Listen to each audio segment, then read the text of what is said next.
بسم اللہ الرحمن الرحیم الحمد للہ رب العالمین والصلاة والسلام علی سید المرسلین وعلى آلہ وصحبہ اجمعین ومن تبعهم بإحسان إلى يوم الدین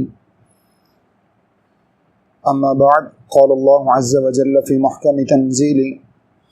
یا ایہا الذین آمنوا کتب علیکم الصیام كما كتب على الذین من قبلکم لعلکم تتقون۔ اللہ رب العزت کا ارشاد گرامی ہے، اے ایمان والو تم پر روزے فرض کیے گئے جیسا کہ تم سے پہلے لوگوں پر فرض کیے گئے تھے، لعلکم تتقون، اور روزہ کا مقصد یہ ہے کہ تمہارے اندر تقوی پیدا ہو جائے۔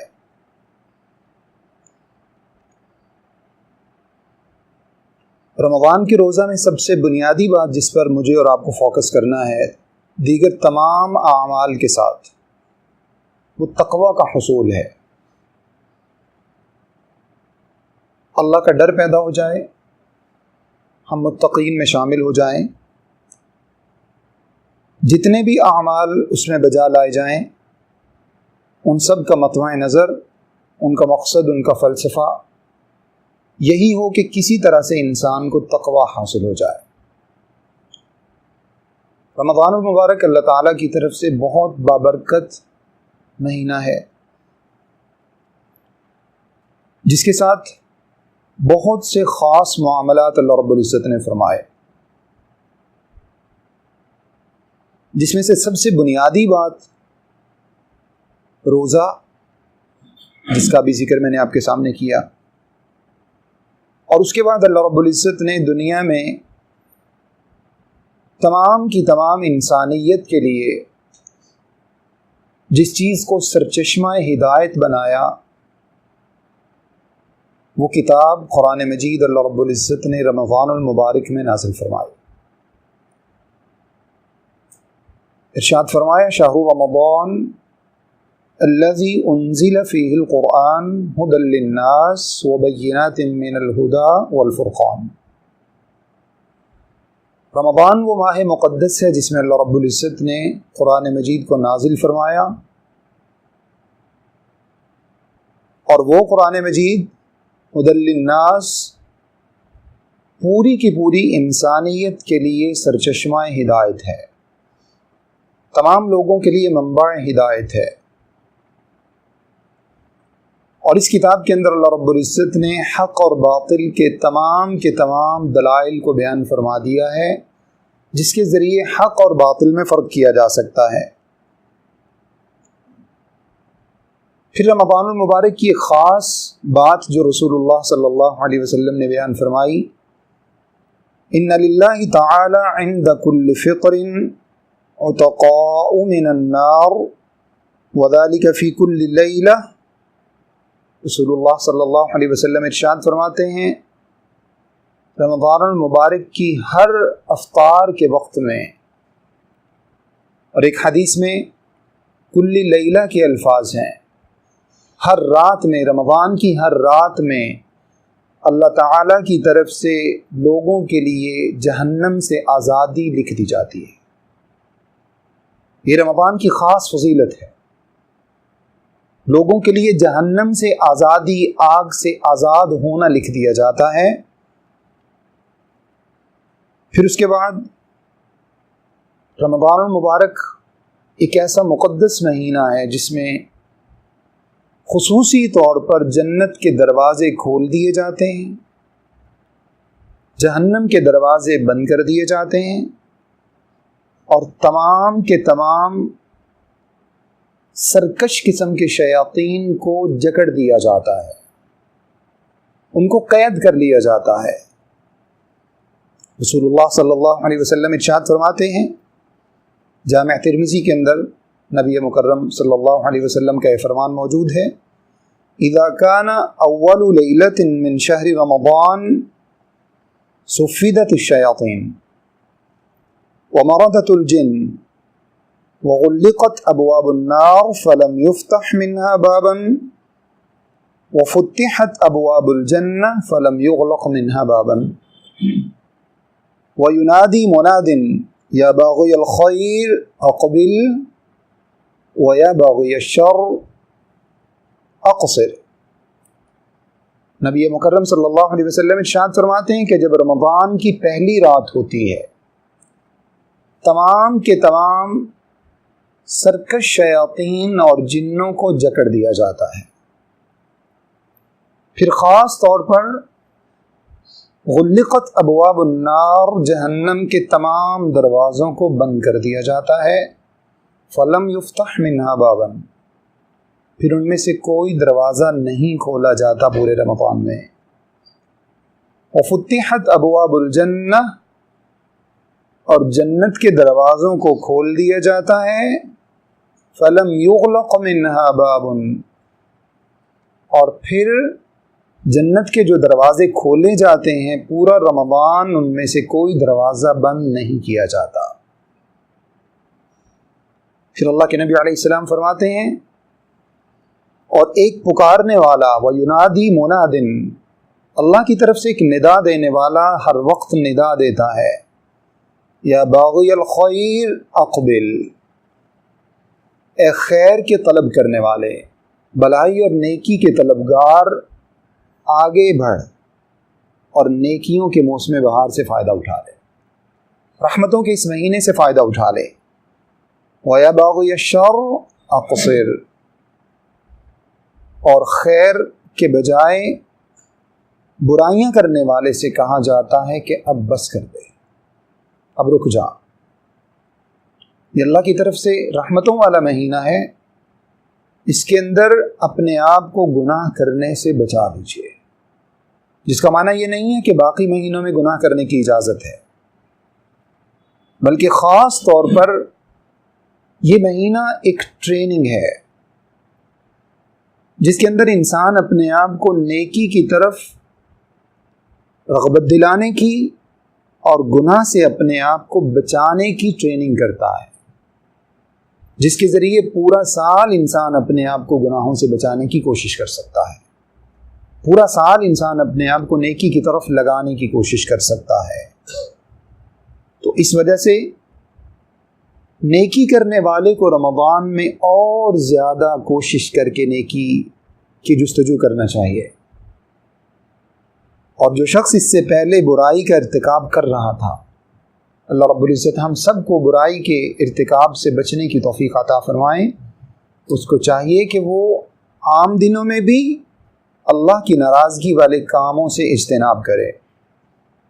اور بطور خاص رمضان میں اس بات کی پریکٹس کرے، اس بات کی کوشش کرے کہ رمضان کے ذریعے وہ اپنے آپ کو گناہوں سے بچانے والا بنا لے۔ جس طرح سے بہت سے ایسے گناہ ہیں، اگر کوئی شخص ان کو چھوڑنا چاہتا ہے تو رمضان اس کے لیے ایک بہترین ٹریننگ سینٹر ہے، ایک بہترین ٹریننگ کا ڈیوریشن ہے، جس میں وہ روزانہ کی بنیاد پر کوشش کرے تو اپنے آپ کو گناہوں سے بچا سکتا ہے۔ اگر کوئی اسموکنگ کرنے والا وہ اپنی اس ہیبٹ سے پریشان ہے تو رمضان اس کے لیے ایک بہترین ٹرائل ہے، یہاں وہ اپنے آپ کو اس عادت بد سے بچانے کی کوشش کر سکتا ہے۔ وَيَا بَاغِيَ الشَّرِّ أَقْصِرْ،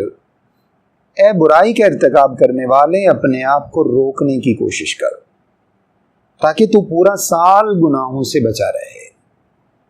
پھر رمضان المبارک کے اندر اللہ رب العزت نے ایک ایسی رات رکھی ہے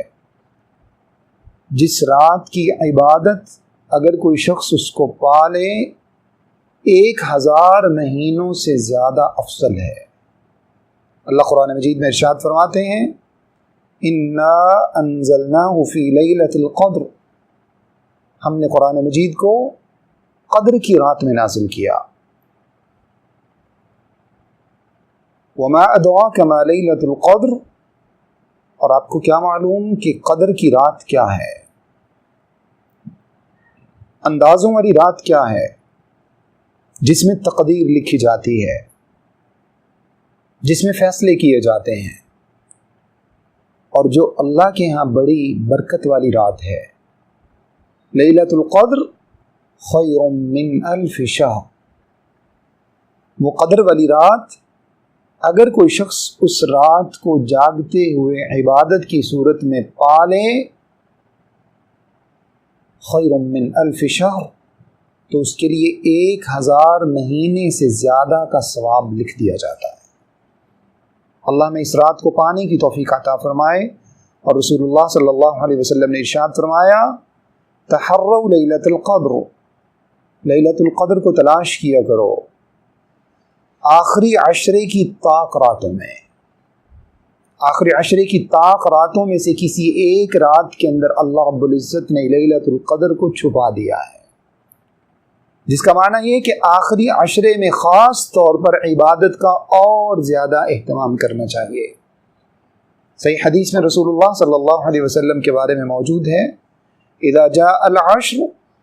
جب آخری عشرہ آ جاتا، رمضان کا آخری عشرہ داخل ہو جاتا، تو رسول اللہ صلی اللہ علیہ وسلم کمر کس لیتے جیسے کسی ایڈونچر پر جانا ہو، وشد مئزرہ، اللہ کے نبی صلی اللہ علیہ وسلم کوشش فرماتے، اور پھر وَأَحْيَا لَيْلَهُ، اللہ کے نبی علیہ السلام اپنی راتوں کو زندہ کر لیا کرتے، راتوں کو سونا ترک فرما دیتے۔ اور دوسری حدیث میں الفاظ موجود ہیں اللہ کے نبی علیہ السلام اپنے گھر والوں کو بھی جگایا کرتے، بذات خود بھی جاگتے، اپنے گھر والوں کو بھی جگانے کا اہتمام کرتے۔ رمضان کا آخری عشرہ شاپنگ میں ضائع کرنے کا وقت نہیں ہے، عبادت کا وقت ہے۔ بطور خاص ان راتوں میں آج کل جس طرح کا موسم ہے اس کے مطابق، چونکہ دن روزہ بھی ہوتا ہے، موسم بھی گرم ہے، اس کی وجہ سے لوگ شاپنگ کرنے سے اوائڈ کرتے ہیں تاکہ رات کو وہ وقت وہاں لگا سکیں۔ یہ وقت ایسا نہیں ہے، یہ گھڑیاں ایسی نہیں ہیں جن کو شاپنگ میں، بازاروں میں، مارکیٹس میں جن کو ضائع کیا جائے، بلکہ نبی مکرم صلی اللہ علیہ وسلم کے طریقہ مبارکہ کو دیکھتے ہوئے ساری رات عبادت کرنے کی کوشش کی جائے۔ وَأَحْيَا لَيْلَهُ وَأَيْقَظَ أَهْلَهُ، اللہ کے نبی علیہ السلام اپنی راتوں کو زندہ فرما لیا کرتے،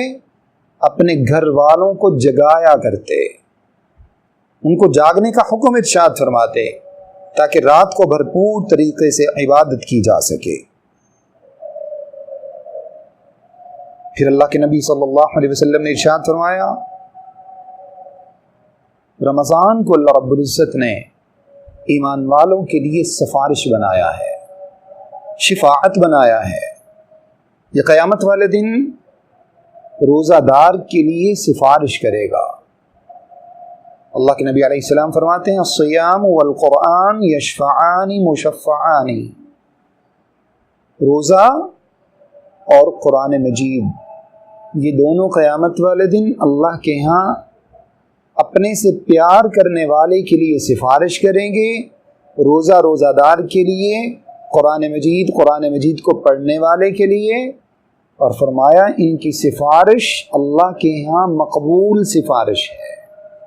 جن کی سفارش کو اللہ کے ہاں قبول فرمایا جائے گا۔ پھر اللہ کے نبی صلی اللہ علیہ وسلم نے دوسری حدیث میں ارشاد فرمایا روزہ گناہوں کو دھو ڈالتا ہے، روزہ گناہوں کے لیے کفارہ بن جاتا ہے۔ ارشاد فرمایا الصلوات الخمس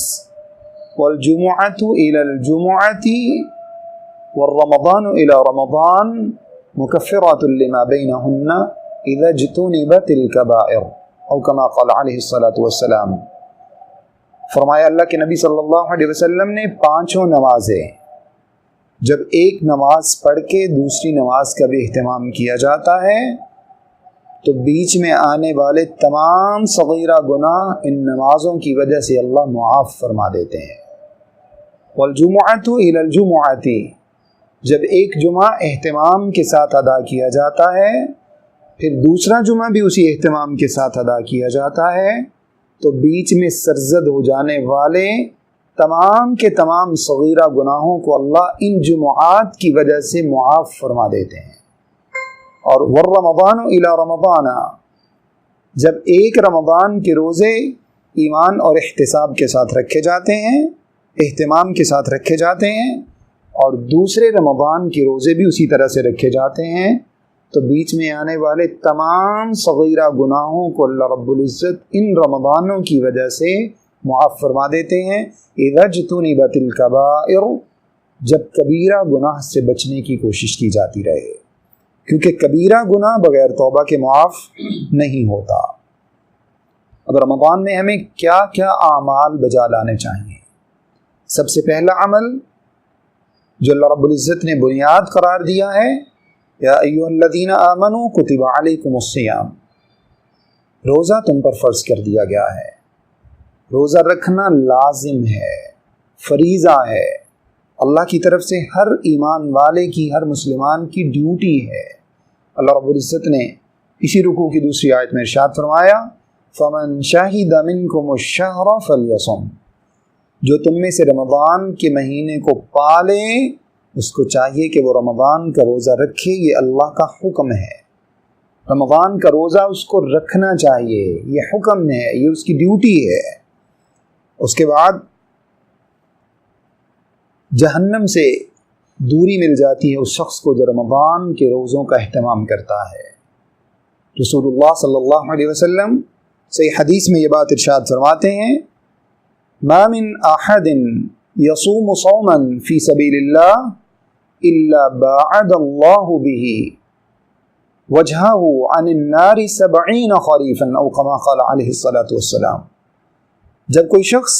اللہ کی راہ میں ایک روزہ رکھتا ہے، اللہ کی خاطر ایک روزہ رکھتا ہے،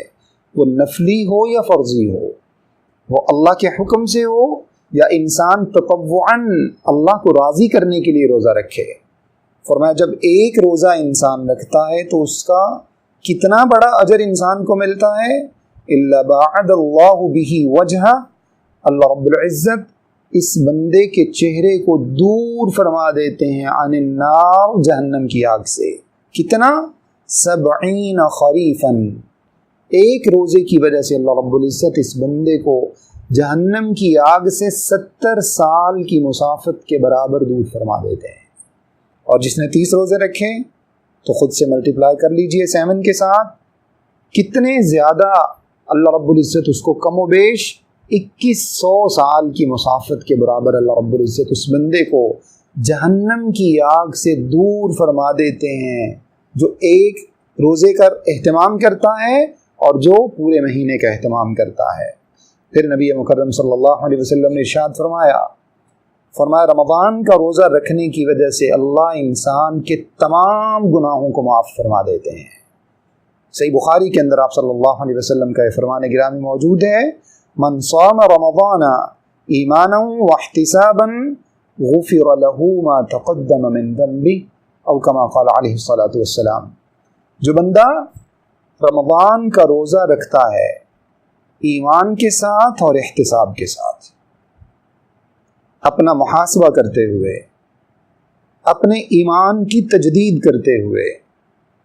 اللہ رب العزت پر ایمان رکھتے ہوئے، قیامت والے دن جی اٹھنے پر ایمان رکھتے ہوئے، اللہ کے سامنے پیش ہونے پر ایمان رکھتے ہوئے، حساب و کتاب پر ایمان رکھتے ہوئے، جنت اور جہنم پر ایمان رکھتے ہوئے، اور اس کے ساتھ اپنے گناہوں کی لسٹ مرتب کرتا ہے، احتساب کرتا ہے، اکاؤنٹیبلٹی کرتا ہے، اور یہ سب کرنے کے بعد اللہ کے سامنے پیش کر دیتا ہے، اے اللہ یہ گناہ مجھ سے سرزد ہوئے ہیں، رمضان کے مہینے میں تیری رحمتیں وسعت اختیار کر جاتی ہیں، میں تیرے سامنے یہ ساری کی ساری لسٹیں اپنے گناہوں کی رکھتا ہوں، اور اس کے ساتھ ہے اللہ میں تجھ سے معافی کا طلبگار ہوں۔ تو اللہ کے نبی صلی اللہ علیہ وسلم ارشاد فرماتے ہیں غفر له ما تقدم من ذنبه، پچھلے جتنے بھی گناہ ہوتے ہیں اللہ رب العزت اس کے معاف فرما دیتے ہیں۔ کتنا بڑا اجر اللہ رب العزت عطا فرماتے ہیں روزہ رکھنے والے کو۔ اللہ کے نبی علیہ الصلوۃ والسلام ارشاد فرماتے ہیں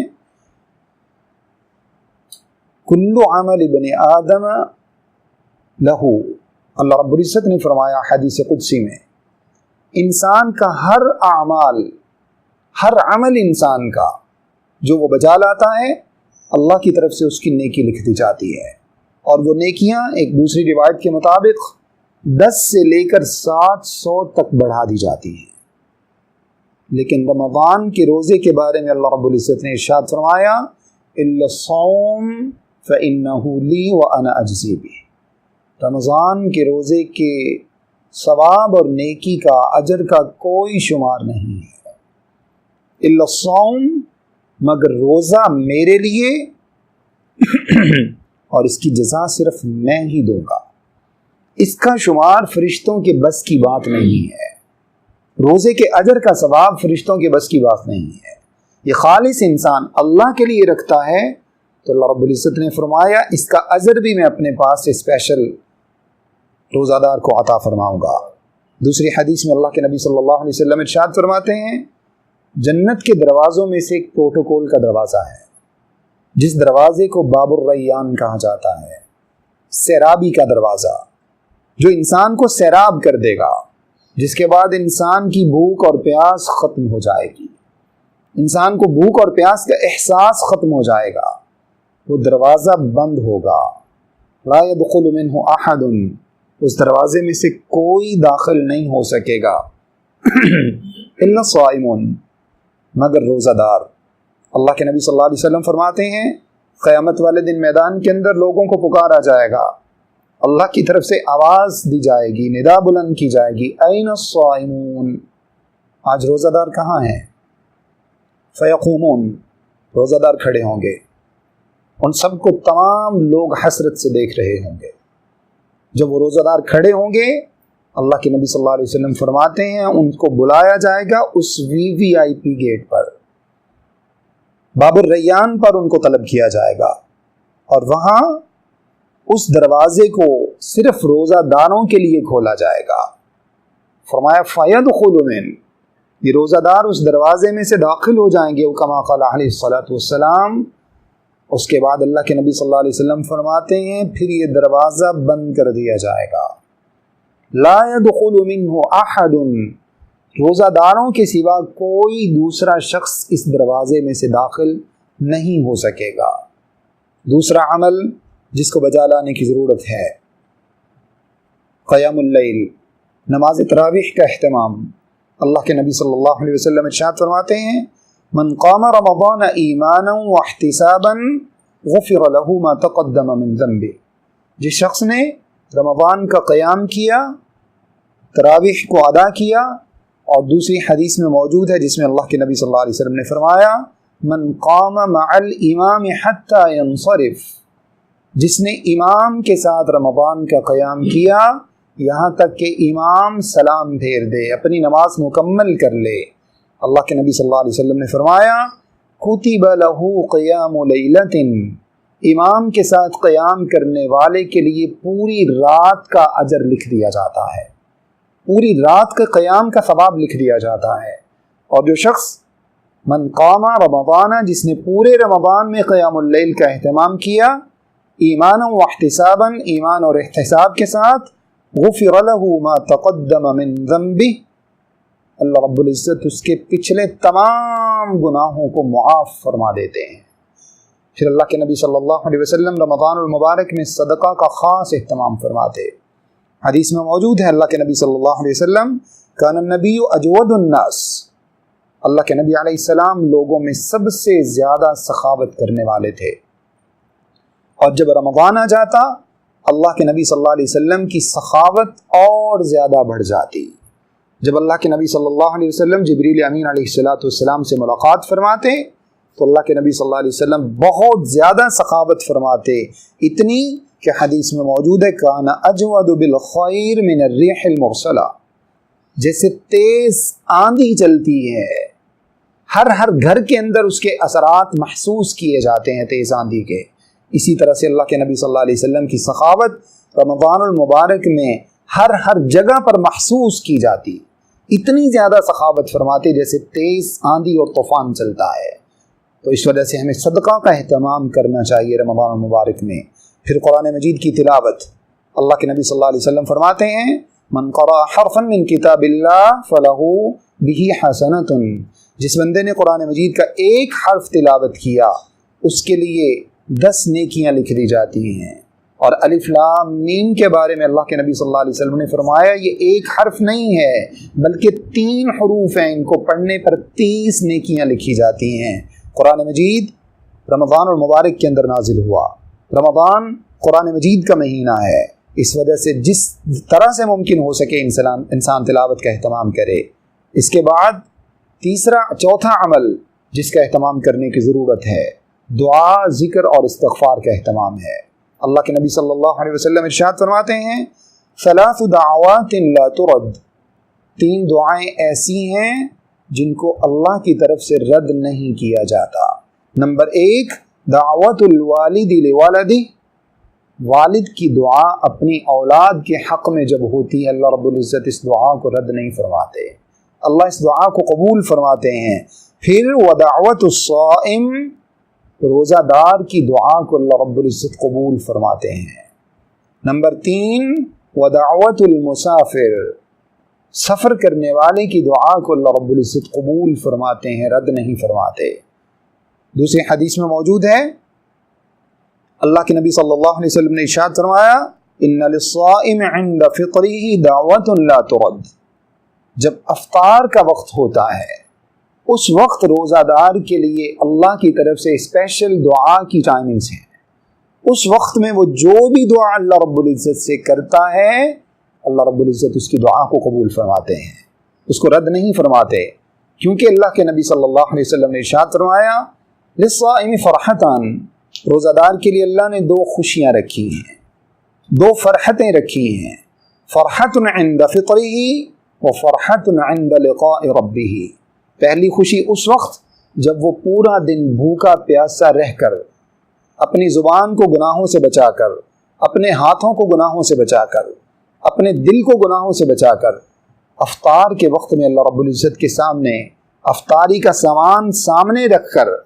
اس انتظار میں ہوتا ہے کہ اللہ کی طرف سے ندا آئے تو میں روزہ افطار کروں،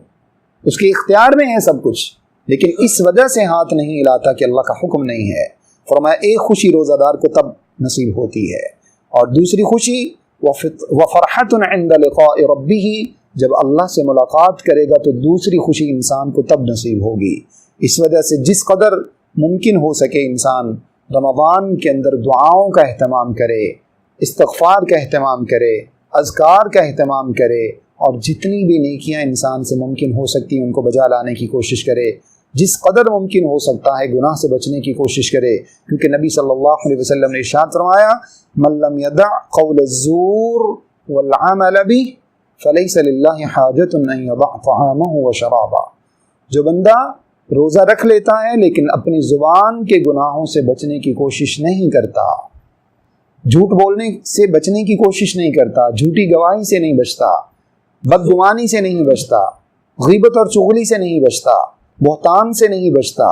اللہ رب العزت کو ایسے شخص کے بھوکا اور پیاسا رہنے کی کوئی حاجت اور ضرورت نہیں ہے۔ پھر رمضان کے روزہ میں مسائل کے طور پر خصوصاً سحری کا اہتمام کرنا چاہیے۔ رسول اللہ صلی اللہ علیہ وسلم نے ارشاد فرمایا تسحروا فإن في السحور برکہ، سحری کیا کرو کیونکہ سحری میں، مومن کی سحری میں اللہ نے برکت ڈال دی ہے۔ برکت کے حصول کے لیے اگر بھوک نہیں بھی ہے، رات کو لیٹ کھایا ہے یا ساری رات جاگتے رہنے کی وجہ سے اب بھوک محسوس نہیں ہوتی،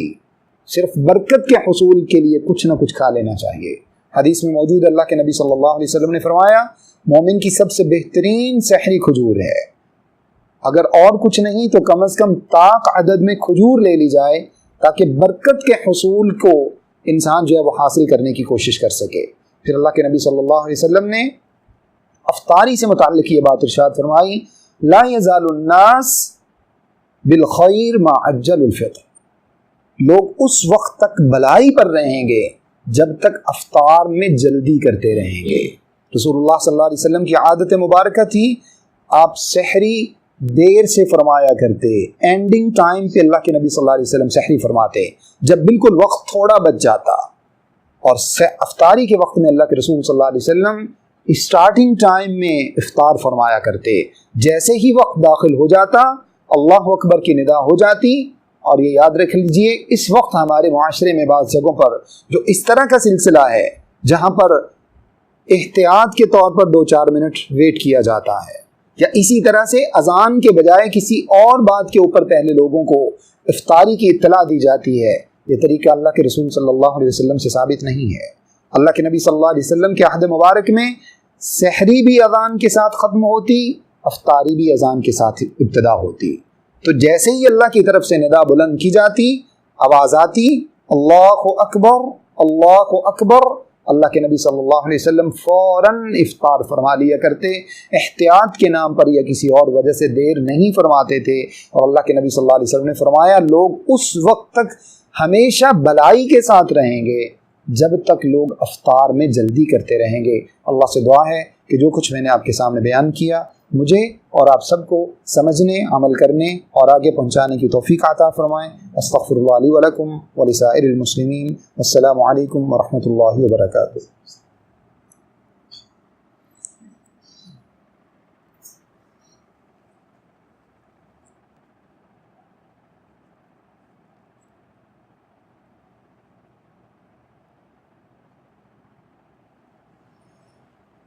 یہ کسی نے سوال کیا ہے، اگر کوئی شخص بار بار قطع تعلقی کرتا رہتا ہے تو اس شخص کی فرما برداری سے متعلق کیا حکم ہے؟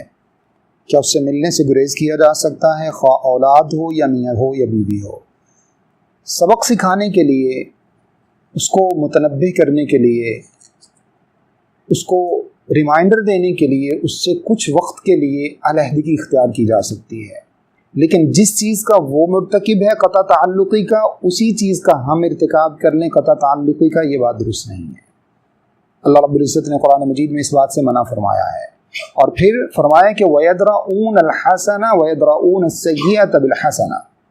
قرآن مجید میں الفاظ اللہ رب العزت نے فرمایا کہ ایمان والوں کا یہ وطیرہ ہے، ان کی عادت ہے کہ وہ برائی کا بدلہ برائی سے نہیں دیتے، وہ برائی کا بدلہ اچھائی سے دیتے ہیں۔ اگر کسی کی قطع تعلقی حد سے زیادہ بڑھ جاتی ہے، آپ اس سے اوائڈ کر سکتے ہیں، ضرورت کی بات اس سے کی جا سکتی ہے، ضرورت کے علاوہ زیادہ میل جول سے اجتناب کیا جا سکتا ہے، لیکن آپ کی طرف سے بھی قطع تعلقی ہو، یہ بات مناسب نہیں ہے۔ یہ ایمان والوں کا وطیرہ اور عادت نہیں ہے کہ وہ قطع تعلقی کرنے والوں کے ساتھ قطع تعلقی کریں، بطور خاص اگر والدین ہیں۔ قرآن مجید میں اللہ رب العزت نے ارشاد فرمایا وَإِن جَاهَدَاكَ عَلَىٰ أَن تُشْرِكَ بِي مَا لَيْسَ لَكَ بِهِ عِلْمٌ فَلَا تُطِعْهُمَا وَصَاحِبْهُمَا فِي الدُّنْيَا مَعْرُوفًا۔ اور اگر تیرے والدین تجھے اللہ کے ساتھ شرک کرنے کا حکم دیں تو فرمایا کہ اس بات میں تو ان کی اطاعت نہ کرنا، لیکن وَصَاحِبْهُمَا فِي الدُّنْيَا مَعْرُوفًا، دنیاوی خدمت میں کوئی کمی نہیں آنی چاہیے۔ دنیاوی معاملات کے اندر ان کی خدمت میں، ان کی فرما برداری میں، ان کو ان کے حقوق پہنچانے میں، ان کے حق ادا کرنے میں، ان کی صحت کا خیال کرنے میں، ان کی مزاج اور طبیعت کے مطابق ان کی جو ضرورت ہے ان ضروریات کا خیال کرنے میں، صاحبہما فی الدنیا معروفہ، معروف طریقے سے ان کی خدمات کو نہ چھوڑا جائے۔ اسی طرح سے اولاد والدین کی ذمہ داری میں ہے، اگر اولاد بات نہیں مانتی تو ان کو عاق نہیں کیا جا سکتا۔ اللہ رب العزت کیا ان کے لیے اس کی سزا ضرور موجود ہے۔ وہ اللہ رب العزت جب قیامت والے دن انسان اللہ کے سامنے ہوگا اور والدین کی مسلسل نافرمانی کرتا ہے تو والدین اس کو سبق سکھانے کے لیے تو اس سے قطع تعلقی کر سکتے ہیں، لیکن یہ بات مناسب نہیں ہے کہ ان کے ساتھ پرماننٹ قطع تعلقی کر لیں، کیونکہ جس چیز کا ارتکاب اس نے کیا ہے اسی چیز کے مرتکب والدین بھی ہو جائیں گے۔ تو اس وجہ سے اپنی ذمہ داریوں کو ادا کرتے رہیں، جس قدر ممکن ہو سکے ان کو واضح نصیحت کی بات کرتے رہیں، اور مسلسل پرماننٹ ان کے ساتھ قطع تعلقی درست عمل نہیں ہے۔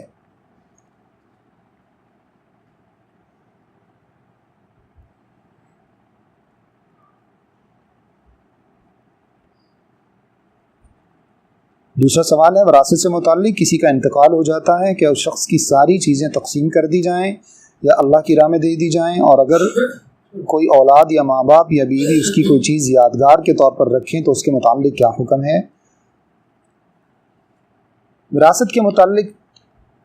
اللہ رب العزت نے قرآن مجید میں تفصیل کے ساتھ بیان فرما دیا ہے۔ اللہ کے نبی علیہ الصلوۃ والسلام نے فرمایا ان اللہ قد اعطى كل ذي حق حقه فلا وصیۃ لوارث۔ اب تو وارث کے لیے وصیت کرنا بھی جائز نہیں ہے۔ ورثاء کے حق میں، کسی دوسرے کے حق میں کی جا سکتی ہے، مسکین کے حق میں، یتیم کے حق میں، اللہ کی راہ میں اگر کوئی دینا چاہتا ہے، لیکن وہ بھی مال کے 1/3 میں۔ اللہ کے نبی صلی اللہ علیہ وسلم نے فرمایا وَالثُّلْثُ كَثِيرٌ، مال کا 1/3 اگر کوئی اتنے مال کی وصیت کرنا چاہتا ہے تو وہ کر سکتا ہے، یہ بہت زیادہ ہے، اس سے زیادہ میں وصیت کرنے کی اس کو اجازت نہیں ہے۔ نمبر 1 بات۔ پھر اس کے بعد اللہ رب العزت نے قرآن مجید میں تمام ورثاء کے حقوق کو بیان فرما دیا ہے، اس وجہ سے ان ورثاء تک ان کے حقوق کو پہنچایا جائے، ان میں سے جو اللہ کی راہ میں دینا چاہے تو اس کو اجازت ہے۔ جب وہ اس مال کا خود مالک بن گیا، اب اس کے بعد اگر وہ چاہے تو اللہ کی راہ میں دے دیں، چاہے تو وہ اپنے تصرف میں لے آئے، اور جہاں چاہے وہ استعمال کر سکتا ہے، اس کو اجازت ہے۔ پھر اگر والدین کی کوئی چیز یادگار کے طور پر کوئی رکھنا چاہتا ہے، وراثت تقسیم ہو جانے کے بعد، وراثت تقسیم ہونے سے پہلے نہیں، کیونکہ وہ کوئی بھی چیز ہو، وہ قیمتی ہو یا چیپ ہو، وہ وراثت میں جب شامل ہے تو اس پر تمام ورثاء کا مشترکہ حق ہے۔ جب وہ تقسیم ہو جائے، جس کے حصے میں آ جائے، وہ اس کو یادگار کے طور پر رکھ سکتا ہے، یا دوسرا طریقہ یہ ہے کہ اس میں سے جتنا شیئر کسی دوسرے کا بنتا ہے وہ اس کو وہ شیئر ادا کر دے، اور اس کے بعد اس کو اپنے یادگار کے طور پر رکھ سکتا ہے، اس کے علاوہ اجازت نہیں ہے۔ واللہ اعلم بالصواب۔ السلام علیکم ورحمۃ اللہ وبرکاتہ۔